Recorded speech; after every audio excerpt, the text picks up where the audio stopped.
Buenas tardes a todos los amigos de Hoja de Ruta Radio, bienvenidos a una nueva edición de Otras Voces. Hoy, 2 de abril, hay que recordar simplemente que el COE nacional ha tomado nuevas medidas. Están suspendidas las clases todo el mes de abril para la región Sierra y Amazonía. También hay que recordarles que se va a partir del 12 de abril, que es el día tope posiblemente para la suspensión de la jornada laboral.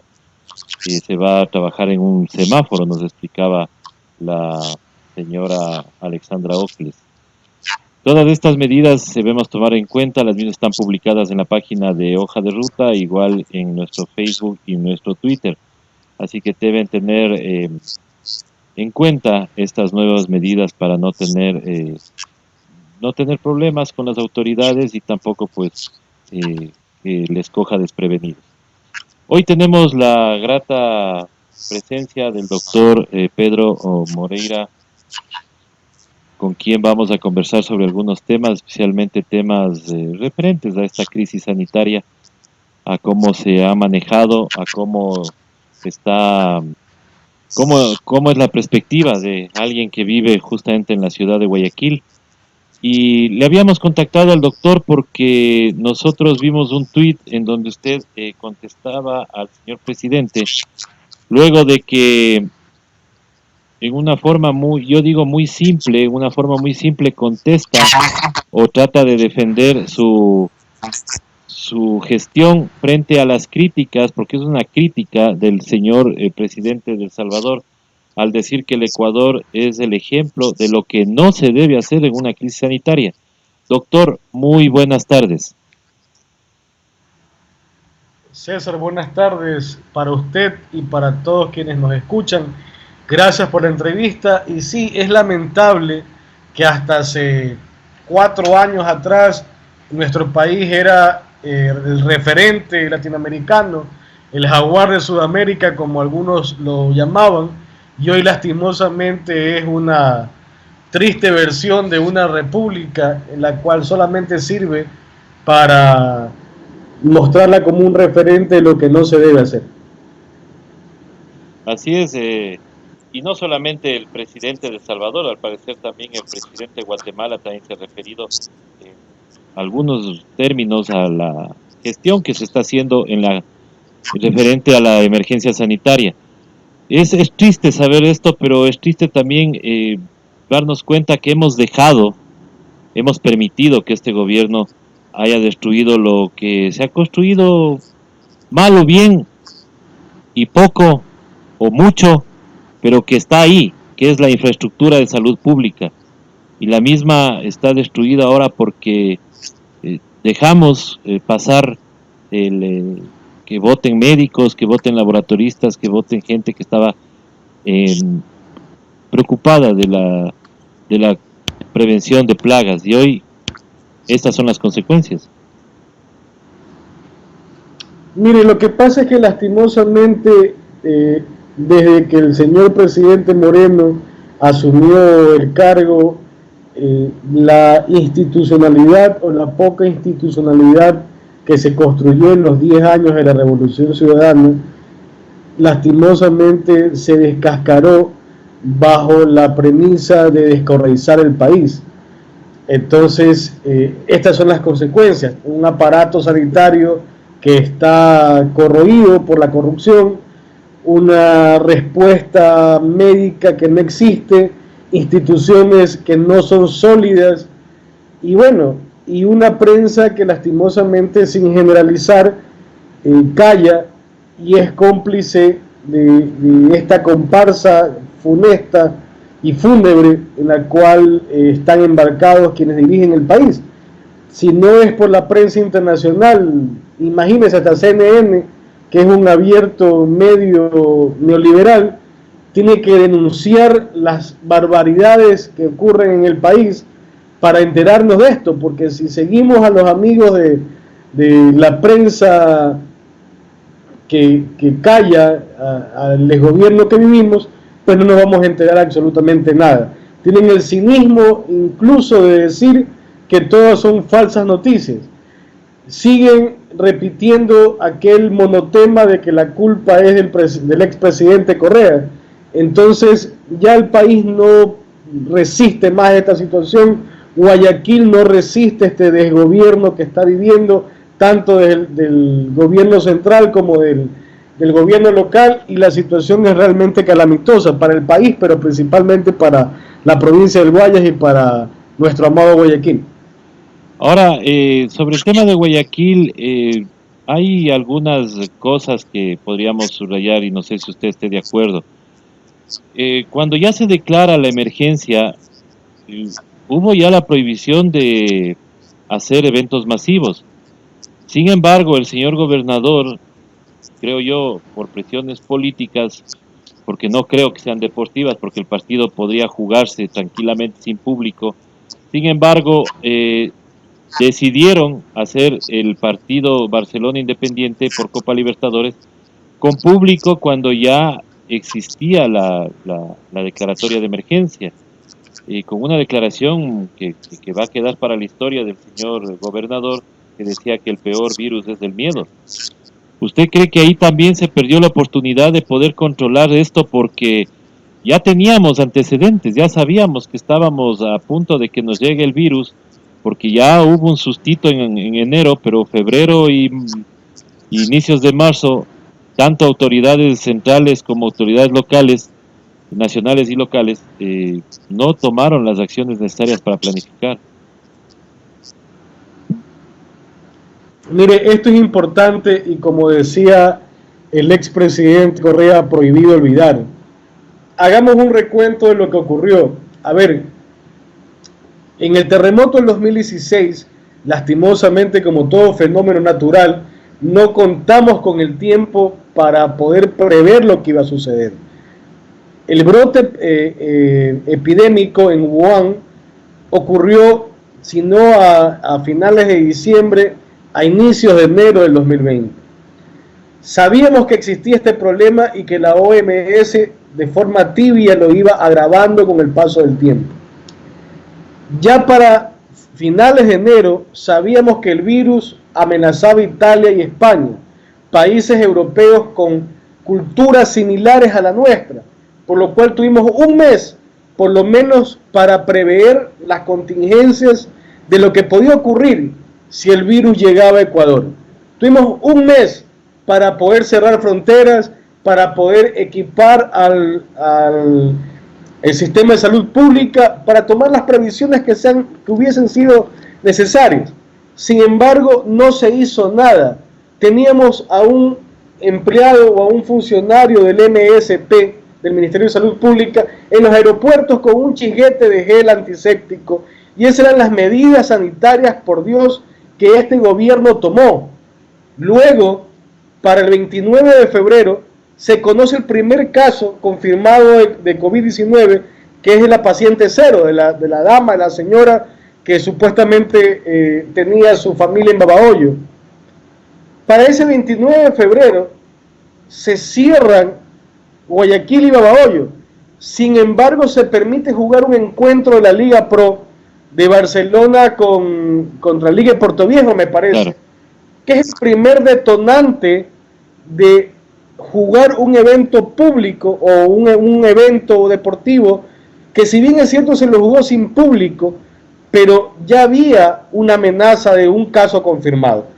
Pero esto se agrava cuando el 4 de marzo se autoriza jugar el partido de Copa Libertadores entre Barcelona e Independiente del Valle, en el Estadio Monumental, donde hubieron 19.852 asistentes. Y esto de acá no lo digo yo, es un dato que lo he tomado de un programa radial del licenciado Jimmy Giralda, en el cual él se asiste del dato de un epidemiólogo y se establece que la tasa de contagio es del 1.4% del número de personas que se pueden concentrar en un sitio. En el Estadio Monumental el 4 de marzo hubieron 19.852 asistentes al partido de fútbol de Barcelona Independiente. Al 1.4% de la tasa de contagio, tuvimos aproximadamente entre 277 y 278 posibles contagiados de esa masa de gente que fue al partido de fútbol. De esos de 278 contagiados, cada uno transmitió a 4 personas el virus en un lapso de 72 horas. Lo que tenemos que para después de 72 horas, aproximadamente entre 1.100 y 1.112 personas pudieron haber sido contagiados por ese grupo de 1.4% de hinchas que fueron al partido Barcelona Independiente. Entonces es una locura. Este partido Barcelona Independiente es equivalente al partido que se jugó en Lombardía, que se jugó en Milano, entre Atalanta y Valencia por la UEFA Champions League. Es el detonante y son las comparaciones que se hacen tanto en Europa como en Latinoamérica de haber permitido esos dos encuentros de fútbol. Entonces, siguiendo cronológicamente en los errores y en las torpezas que ha cometido el gobierno, para el 11 de marzo, si la memoria no me es ingrata, el señor presidente de la República declara la emergencia nacional sanitaria. El 12, el alcalde de Quito, el doctor Jorge Yunda, declara a Quito en emergencia sanitaria. Sin embargo, Guayaquil jamás fue declarado en emergencia sanitaria, siendo una ciudad con características muy peculiares, una ciudad portuaria, una ciudad del trópico, una ciudad con una economía informal constante, una ciudad con poca disciplina y poco orden, una ciudad donde la mayoría de sus habitantes se ganan la vida al día a día y en el comercio. Entonces, con todas estas peculiaridades, fue un absurdo que la señora alcaldesa de Guayaquil, la abogada Cintia Viteri, no haya declarado la emergencia sanitaria para Guayaquil. Y luego, con el perdón de quienes me escuchan, cuando ya estamos jodidos, deciden todo este tipo de cacareos y de parafernalias lideradas por el gobernador de la provincia. Entonces, César, cronológicamente, con el respeto suyo y de la audiencia, he hecho un recuento de las torpes decisiones que quienes dirigen esta provincia y quienes dirigen este cantón han tomado en perjuicio y en detrimento de la salud de cientos de miles de guayacenses y de guayaquileños. Doctor, pero también hay que, bueno, yo, la verdad, y le voy a ser sincero, yo no me había acordado pues que el señor Carlos Luis Morales era el prefecto del Guayas, y recién me entero, o sea, sí me acuerdo, porque no le he visto pues, o sea, no le hemos visto por ningún lado al señor prefecto, sino ya cuando nos anuncia de que está contagiado él y su familia. Ahora, las decisiones erróneas no es que se quedan ahí, porque luego de eso el gobierno también habla o nos dice, cuando teníamos recién en las estadísticas oficiales 30 muertos o 36 muertos, y se habla en un medio de comunicación de los más grandes del Ecuador, Ecuavisa, de que se va a construir una fosa común. Y ahí es cuando nos espantamos todos, todo el Ecuador, porque decimos, ¿cómo? Fosa común con 36 cadáveres. O sea, ¿cómo es posible, doctor? Mire, lastimosamente hay que hacer las comparaciones. Yo sé que toda comparación es odiosa. Así es. Pero yo recuerdo cuando en el año 2016 el presidente Correa tuvo que ir a la zona cero y la prensa de ese entonces, con muchos aspavientos, criticaba que supuestamente Correa le había gritado a un ciudadano o a un grupo de ciudadanos que de dónde iba a sacar agua o algo así era el contexto, que el presidente Correa enfadado fustigaba en contra de un ciudadano que reclamaba. Pero ahora lastimosamente nuestra prensa nacional, que antes era muy detallista para señalar los errores del gobierno anterior, no los advierte con el gobierno actual y tiene a la ciudadanía en una terrible zozobra. Yo entiendo que quizá en esta situación es muy difícil tratar con crudeza la información y decirle a los ciudadanos ecuatorianos algunas verdades incómodas y algunas verdades que pueden causar histeria y pánico. Pero, sin embargo, la información se la maneja de una forma tan deficiente como se ha manejado esta crisis en general, cuando se dice, como usted bien lo trae a colación, que se van a construir fosas comunes. Entonces, lo primero que se nos viene a la memoria o a la mente con fosas comunes es el holocausto nazi, el holocausto judío. Ver las imágenes o evocar las imágenes de apilamiento de personas, de cadáveres, perdón, en fosas. Es lo primero que se viene a la memoria o a la mente de quien conoce lo que es una fosa común. O recordamos las escenas de la dictadura militar de Pinochet en Chile, donde utilizaban una parte del Estadio Nacional en Santiago para apilar a los cadáveres de los comunistas, de los estudiantes, de todos aquellos que estaban en contra de la dictadura. Entonces es muy grave la situación como se ha manejado. El ingeniero Water, presidente, me parece que es el directorio del Banco Nacional de Fomento, o Ban Ecuador, dice muy suelto de huesos ayer en un enlace nacional que Guayaquil tendrá por lo menos 3.500 muertos, que es una cifra espantosa y aterradora. Entonces no se está manejando la información correctamente. La señora Ocles, quien por muchos días manejó o fue la encargada del manejo de información en los enlaces que se hacían de mañana y en la tarde, con su, sin ser despectivo, por favor, en lo que voy a decir, pero con su forma de transmitir información, más bien transmitía pánico a la gente, claro, sin ningún tipo de empatía.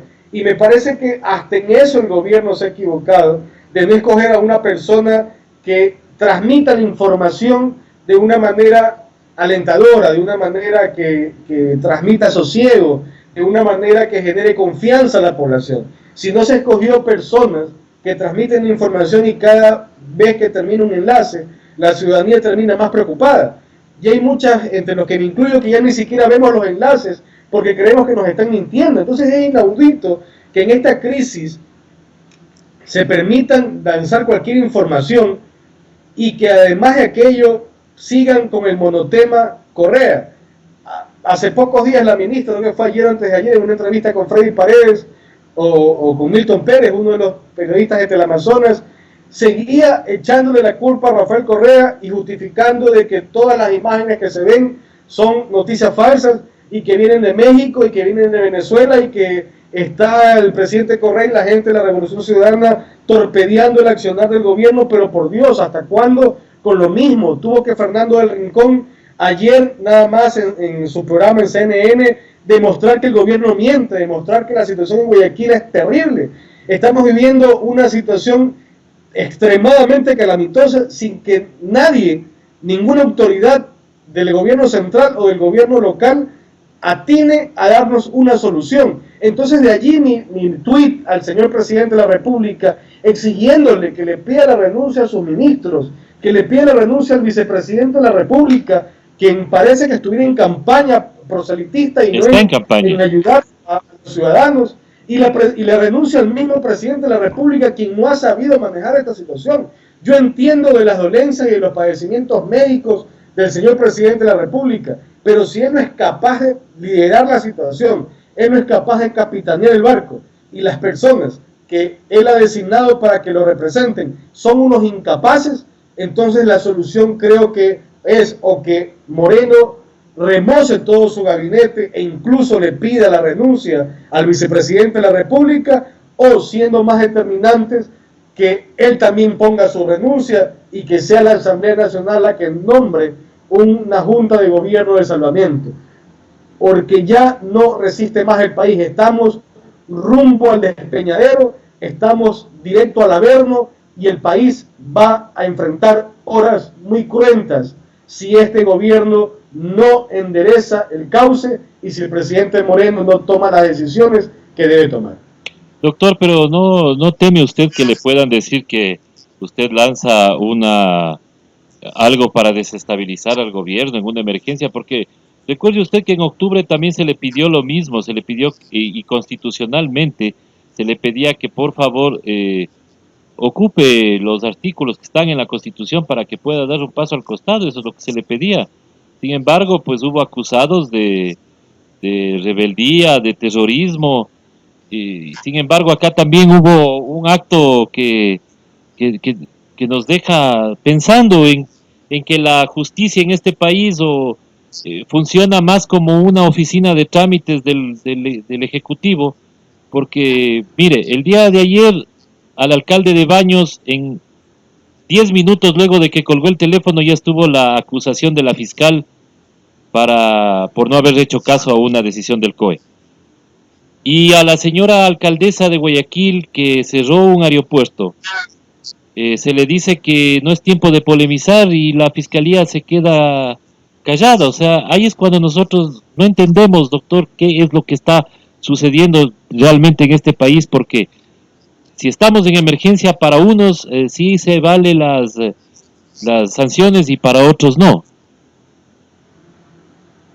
Mire, César, lo que le han hecho a la patria es terrible y ojalá que el 2021 no sea tarde para tratar de recuperar a nuestro país, tratar de recuperar al Ecuador. Yo no temo ninguna represalia por parte de la Fiscalía General del Estado o de cualquier autoridad. Soy abogado, soy jurista, conozco mis derechos y sé defenderme. Sin embargo, yo no estoy llamando al golpismo ni estoy llamando a la desestabilización del gobierno. Los hechos de octubre ciertamente fueron muy graves, pero se originaban en una decisión económica del gobierno.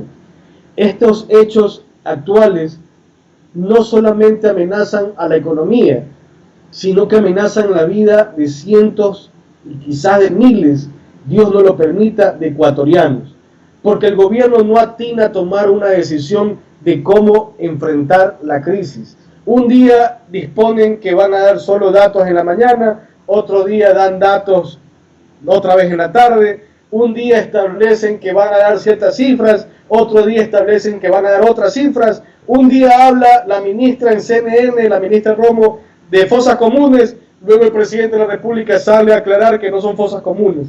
Entonces, la crisis se le está manejando terriblemente mal. Los ecuatorianos estamos sufriendo de ver, ventajosamente hay redes sociales las cuales en algunos casos se las mal utiliza, pero vemos cómo salen contenedores de muertos, de cadáveres de los hospitales. Vemos cómo llegan esos mismos contenedores a los cementerios. Entonces, ¿cuál es el mensaje que recibe la ciudadanía de forma informal o de manera informal? De que el gobierno nos está mintiendo, de que las cifras no son reales. Nomás en el círculo de abogados existen cerca de 50 profesionales del derecho de la provincia del Guayas que han perdido su vida desde el 22 de marzo.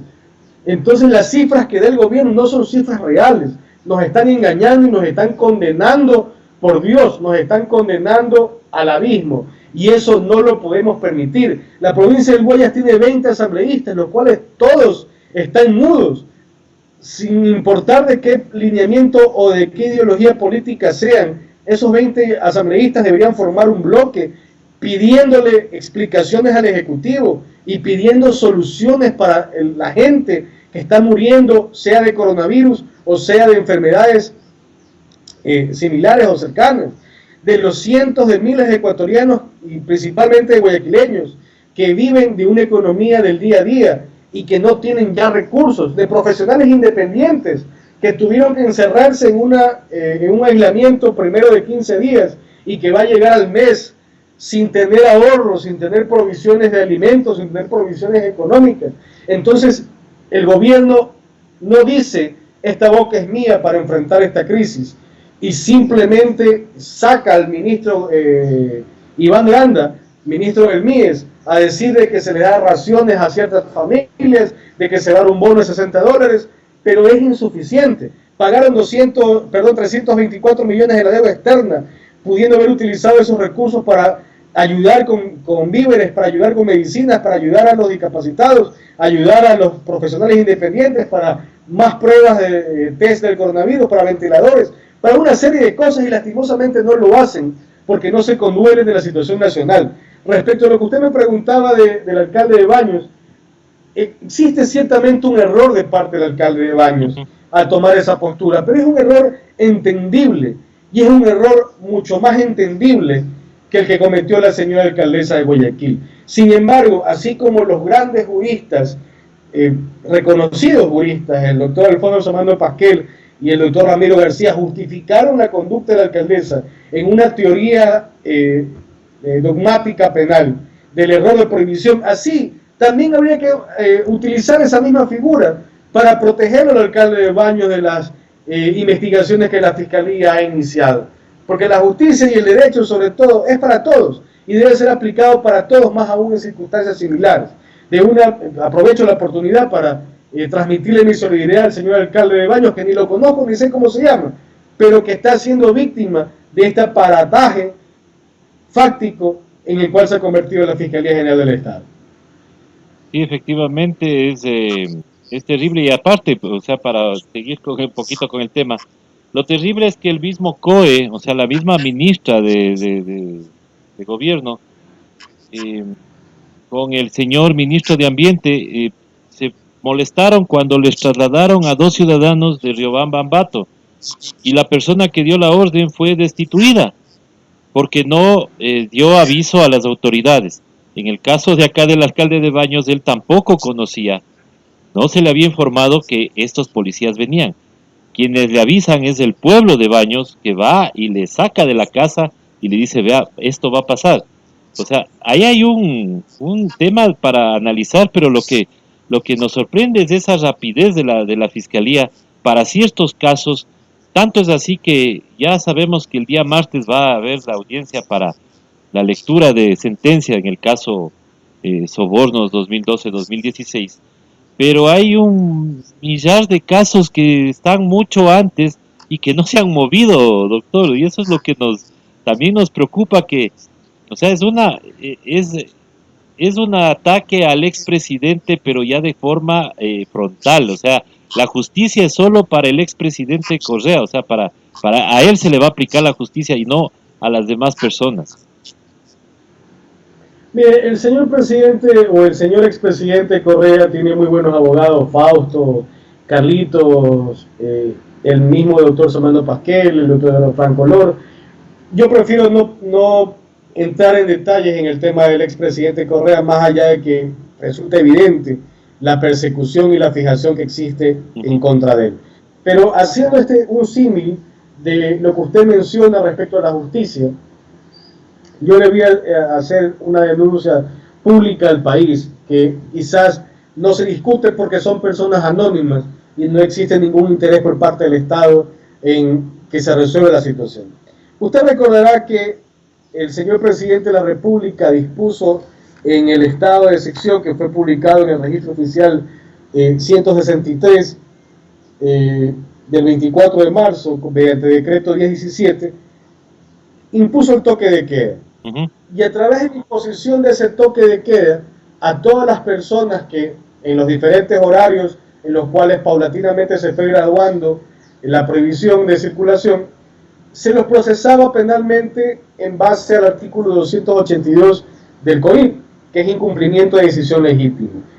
Aquello da una pena privativa de libertad si se determina la responsabilidad, y los que no se acogían a un procedimiento abreviado entraban a un proceso penal flagrante de 30 días y quedaban en prisión preventiva.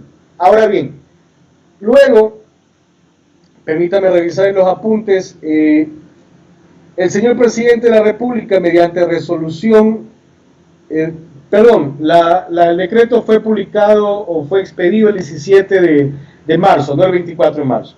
Luego, el 24 de marzo, se toma la resolución por parte del COE Nacional, resolución que toma el presidente de la República, modificando la sanción, ya no disponiendo que se aprese a quien incumple el toque de queda, sino se gradúa la sanción haciéndola primero administrativa con una multa de $50, luego se continúa administrativamente con una multa de un salario básico, y a la tercera ocasión que a la misma persona se le encuentre violando el toque de queda, recién ahí se lo judicializaría, y recién allí debería imponérsele una pena en base a un procedimiento abreviado, o dejarle iniciado un proceso penal flagrante.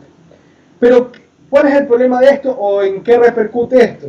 Que todas las personas que ya sufrieron una sanción por un procedimiento abreviado o están padeciendo una prisión preventiva por un proceso penal flagrante, deberían salir en libertad, porque en base al principio de favorabilidad, de legalidad, de indubio pro reo y otra suerte de principios procesales, al cambiar la forma de sanción de esa conducta o de ese acto, deben favorecerse. Sin embargo, ni se los ha dejado en libertad, ni se acepta por parte de las ventanillas de la función judicial que se encuentran en tienda abiertas los recursos de habeas corpus, ni se sentencian los recursos de habeas corpus a favor de estas personas, ni se hace nada, bajo la premisa de que la justicia o que los plazos y los términos se encuentran suspendidos por resolución de la Corte Nacional de Justicia. Entonces, este inacceso a la justicia, este rompimiento del principio de igualdad formal e igualdad material, esta violación a la Constitución de la República es lo que hace execrable la manera en que se está manejando al sistema judicial. Porque para unos casos no interesa pandemia, no interesa suspensión de plazos, no interesa nada, y se convoca una lectura de sentencia para el 7 de abril, en la cual todos sabemos el resultado, que es encontrar por parte del tribunal la responsabilidad penal en contra de Rafael Correa Delgado, y en otros casos a ciudadanos ecuatorianos que se los ingresó al sistema penitenciario por la estulta actuación del sistema de justicia, a ellos que sigan padeciendo de la pena, que sigan padeciendo del dolor de las cárceles, y nadie hace nada en favor de ellos. Entonces es una situación muy penosa, como la poca institucionalidad que el país tenía se desmoronó y se destruyó bajo la justificación de descorreizar al país. Claro, eso vino con esa famosa consulta, la famosa consulta que nos costó 80 millones y que hoy pues estamos viendo las consecuencias. Doctor, no sé si podría yo consultarle sobre este tema. ¿Usted cree que, o está de acuerdo en que cuando hay estado de excepción no haya organismo que le regule al señor presidente? En este caso, él decreta vale la redundancia, un decreto de emergencia en donde dice que todos los fondos van a ser transferidos a salud. Sin embargo, se dio el caso de pagar la deuda externa, estos bonos 2020, los 325 millones. Y hay un colectivo, Acción Jurídica Popular, que interpone una acción en la Corte Constitucional, y la Corte Constitucional, con contestación del presidente de este organismo, dice que no le hagan perder el tiempo porque en estados de excepción la Corte Constitucional deja a libre albedrío al señor presidente. O sea, ¿quién controla en estados de emergencia las actuaciones de un presidente de la República, doctor? Mire, es penoso lo que usted me menciona, porque el doctor Hernán Salgado Pesantes renunció, Pesantes con S, como él mismo lo enfatiza en su respuesta, prefirió abandonar el respeto académico del cual gozaba, un hombre que incluso fue presidente de la Corte Interamericana, por los mendrugos del poder y del servilismo en favor del poder de turno. Recordemos quién puso la Corte Constitucional que integra Pesantes, o que preside Pesantes. Fue nada más y nada menos que el famoso CPCCS de transición, presidido por el extinto doctor Julio César Trujillo, que es parte de esta destrucción a la institucionalidad o a la poca institucionalidad que quedaba en el Ecuador. Pero esta misma Corte Constitucional ha tenido decisiones muy acertadas y muy valederas, lastimosamente incurriendo en los mismos pecados y los mismos vicios que tuvo la Corte Constitucional anterior. Cada vez que se trata de enfrentar el poder, la Corte no toma la responsabilidad. Y es una falacia lo que ha dicho el doctor Pesantes, en que en un estado de excepción la Corte Constitucional no puede controlar al presidente de la República. Si más bien es en ese momento, cuando existe un estado de excepción, que la Corte Constitucional debe activarse, y tanto es así que la Corte Constitucional, ante cada estado de excepción, tiene la obligación constitucional y legal de vigilar que no se excedan los términos de ese estado de excepción. Todos entendemos y conocemos, aunque sea de forma básica y elemental, que un estado de excepción es una limitación a ciertos derechos y ciertas garantías en virtud de esa misma excepción que el Estado ecuatoriano enfrenta. Pues en esos términos, la Corte Constitucional debe ser quien vigile y proteja que no se cometan excesos, que por ejemplo la restricción a circular libremente no cometa excesos, que las garantías de no reunión, no asociación, no sean excedidas por parte del Ejecutivo, que el Ejecutivo no vaya, por ejemplo, a disponer que a cualquier persona que se encuentre reunido lo vayan a sentenciar a 10 años de prisión, por ponerles un ejemplo. Entonces, ¿cómo puede Pesantes o Salgado Pesantes decir que la Corte Constitucional no es el organismo, pues, en un Estado constitucional de justicia, el idóneo para controlar las actuaciones ejecutivas en un estado de excepción? Lastimosamente, como todo en el país se politiza y encuentra a sus acólitos, voces autorizadas en el derecho constitucional como Rafael Ollarte, como Ismael Quintana, que lastimosamente secundan este atropello y esta barbarie que dijo Pesantes a través de un canal no oficial. Sin embargo, el día de hoy, la doctora Daniela Salazar emitió ya su pronunciamiento jurisdiccional y negó la acción presentada por Luis Ávila Lizán y otras personas, entre las que usted nombró al inicio de su comentario. O sea, ya está negado el recurso, entonces ya no pueden presentar otro, ¿o cómo podrían hacer, doctor? Incluso se inobservan las peticiones de amicus curiae que presentó el señor defensor del pueblo y que presentaron otros juristas, entre esos Carlos Albert Urbano. Entonces, la Corte Constitucional ya se pronunció oficialmente. Si bien es cierto, pudiera presentarse otras acciones por otro grupo de personas, pero no nos llamemos engaño.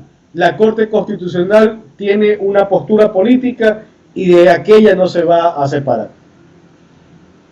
Doctor, todo lo que estamos escuchando de usted, pues obviamente nos preocupa por el hecho de que, insisto, ¿no?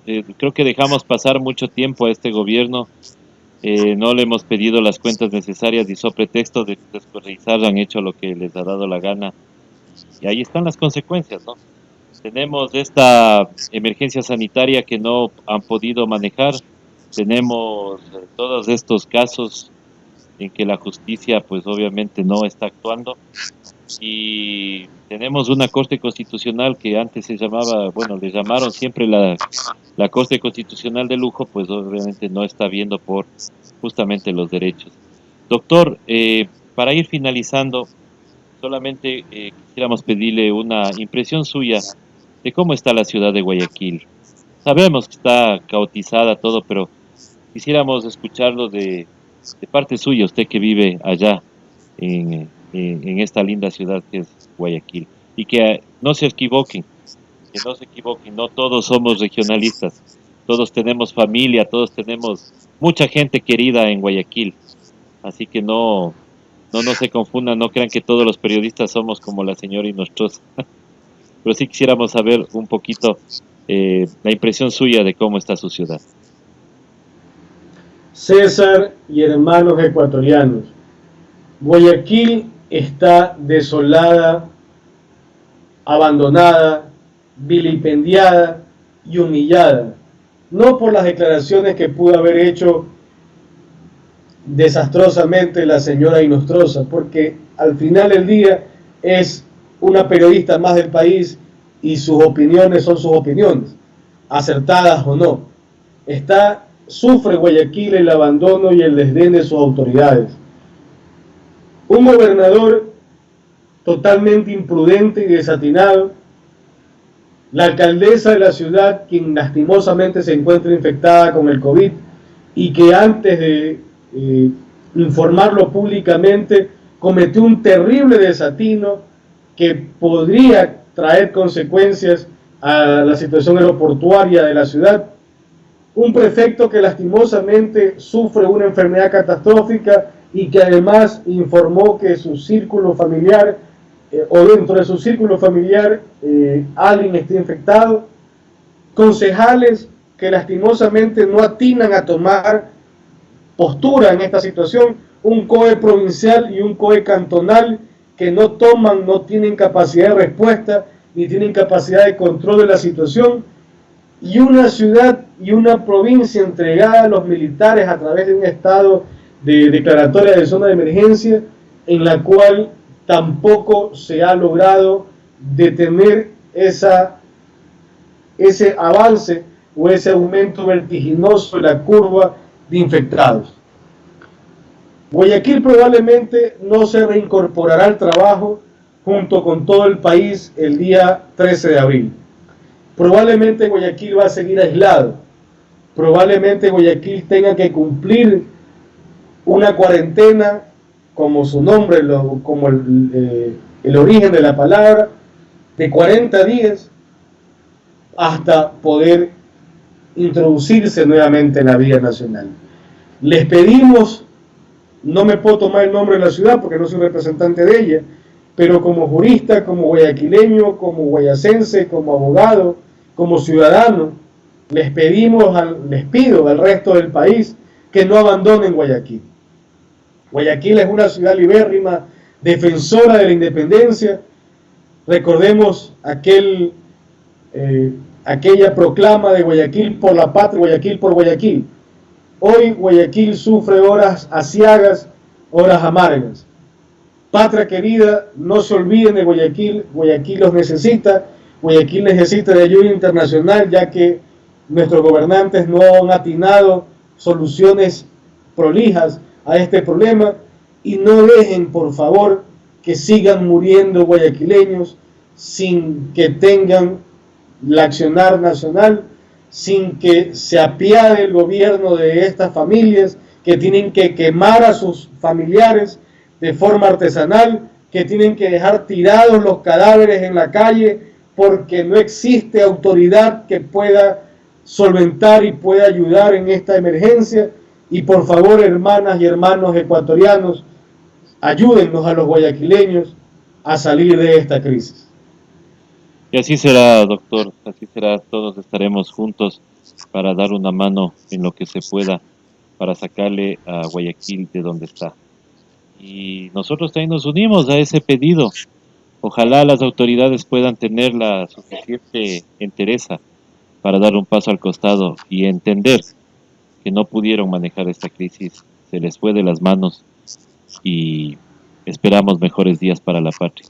No esperemos las elecciones, pidamos cuentas antes, que se acabe esta pandemia, que salgamos de esto inmediatamente. Pueblo ecuatoriano, debemos pedir las cuentas a quienes actuaron por acción o por omisión. Doctor, muchísimas gracias por haber aceptado esta entrevista a Hoja de Ruta. Es un honor tenerle con nosotros y obviamente estaremos comunicándonos para seguir teniendo estos conversatorios con usted, porque es importante conocer otros puntos de vista, y como este programa se llama Otras Voces, para que la ciudadanía pueda tener insumos para el debate político. Muchísimas gracias, doctor. Gracias a ustedes por la oportunidad. Protéjanse entre todos. Bendiciones para sus familias. Y no se olviden, Guayaquil está en lucha, Guayaquil está tratando de salir de esta situación, pero no se olviden de Guayaquil. No, doctor, eso es lo que simplemente queremos siempre dejar ese mensaje. Somos todos un solo país y somos todos hermanos y tenemos que cuidarnos entre todos. Nuevamente, muchas gracias. Nosotros nos despedimos de este espacio y vamos más tarde ya a estar con el editorial y con otras sorpresas más para ustedes aquí en Hoja de Ruta. Hasta pronto.